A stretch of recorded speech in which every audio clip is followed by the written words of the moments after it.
What's going on, everybody? Genesis Jones here with Total G-Shockers, and in this video we'll be comparing the G-Shock GBA-800 to the G-Shock GBD-800. So let's get into it.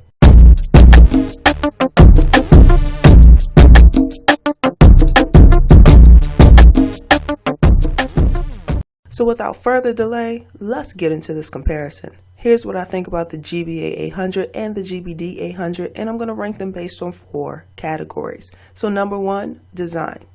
The GBA-800 and the GBD-800 are watches that are part of the G-Squad lineup and features a pedometer, which is a step tracker, as well as Bluetooth connectivity. Now, compared to other fitness and active trackers, this collection is not for those who are super serious in tracking their fitness. Now, they have resin material for the case, bezel and band, shock resistance, 200-meter water resistance, and mineral glass material over the face. Now, first released in April of 2018, the GBA-800 models in this collection are analog digital watches of a basic monotone configuration that has the same dimensions of the midsize GA-800 collection.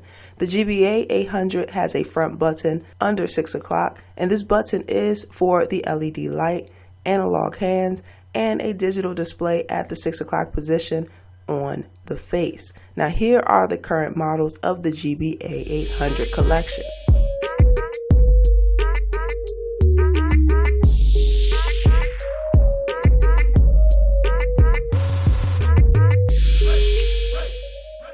First released in September of 2018, the GBD-800 is a digital watch collection that has more of a two-tone color configuration that also has the same dimensions of the midsize GA-800 collection. Now the GBD-800 also has a front button under 6 o'clock, and again this button is for the LED light. Now here are the current GBD-800 models.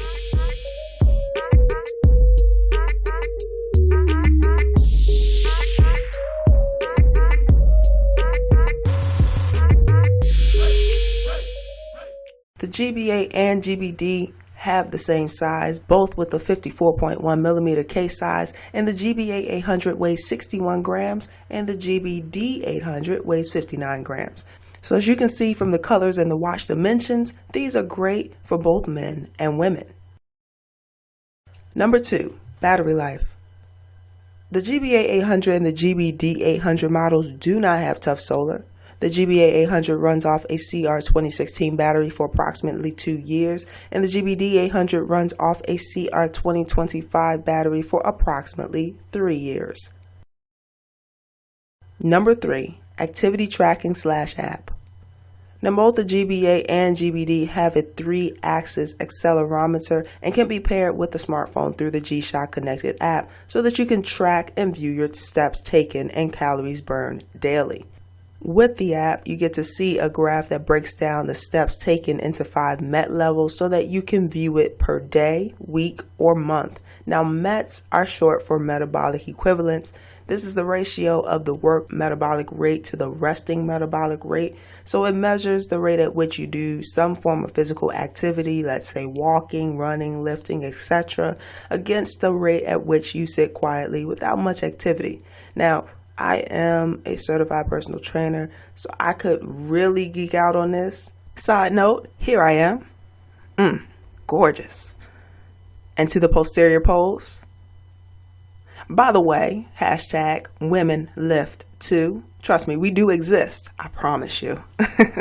Anyway, yeah, because this is not a fitness video, I will not geek out on you guys about fitness and health and calories and lactic acid and trigger point therapy. Yeah, I won't do that. Anyway, so the smartphone is used while walking or running, and the app will graphically display the steps taken and calories burned on a map. You also have access to a special timer that allows the user to configure 5 timers up to 60 minutes each, and you can automatically repeat up to 20 times to create interval training workouts. Also, the watch has a 200 record lap memory that includes the month, date, and lap/split times. Number 4, other features.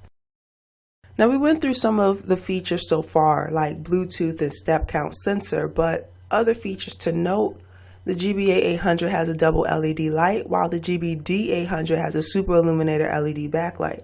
Both models have stopwatches that measure up to 23 hours, 59 minutes, 59 seconds, countdown timers that count down from 60 minutes, dual time, 10 target time alarms, 5 daily alarms, hourly time signal, full auto calendar, 12 24-hour format, and button operation tone on off. Now the GBA-800 has neo bright luminous hands and markers and a hand shift feature, but because the GBD-800 is not an analog model, it doesn't have the hand shift feature or neo bright luminous hands and markers. So these are the similarities and the differences. Now which one? Well, if you want to get the best model based on the case size, it's a tie. If the 2-gram difference matters to you in weight and want a lighter watch between the two collections, then the GBD-800 is for you. Now, if you want an analog digital watch, then grab the GBA. If you're more into the purely digital watch, then grab the GBD. Longer battery life, then that would be the GBD. And if you're basing your decision on looks, then grab the GBA-800 if you prefer the monotone colorway, and grab the GBD-800 for the two-tone colorway. Now, I like the two-tone colorway, but I also like the analog digital face. So, yeah, I guess it's a little compromise on my part. One thing that I do wish both of these collections had was a sleep tracking monitor. Now, not only is the activity and calorie tracking important, but tracking sleep is equally as important, because if you don't sleep well, then that definitely affects your overall health and fitness goals. And I'm thinking because the sleep tracking is also a software application, the sleep tracker can possibly be accessed through the G-Shock connected app as well, so that you can view that data whenever you want. Other fitness trackers that have this include the Fitbit and Polar, Misfit Ray, and Nokia Still, just to name a few. So that would make this watch more appealing on the feature side. So in my opinion, if you're just getting back into fitness and want to ease your way and are looking for a watch that will track the basics for you, then the G Squad lineup is for you, specifically the GBA or the GBD collections. Now, if you're the health nut, the gym addict, if you track your calories or your macros, then this watch may not be enough for you. You may want something like the Fitbit Charge, the Samsung Gear Fit 2 Pro, the Apple Watch, which I have, the Garmin Vivo Sport, and many, many others out there. Bottom line, figure out where you are fitness-wise and grab the activity tracker that matches your fitness level and health goals.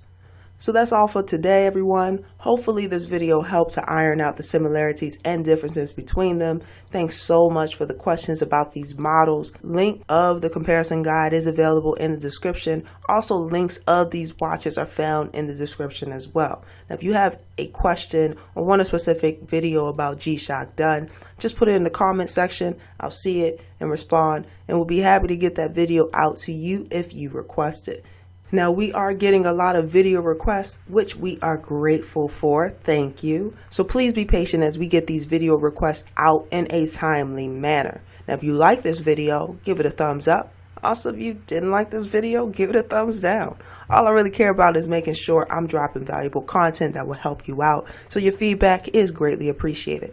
Also, if you haven't already, go ahead and subscribe and make sure to hit that notification bell so that you can get notified when our content hits YouTube. That's all for today. I'll talk to you soon.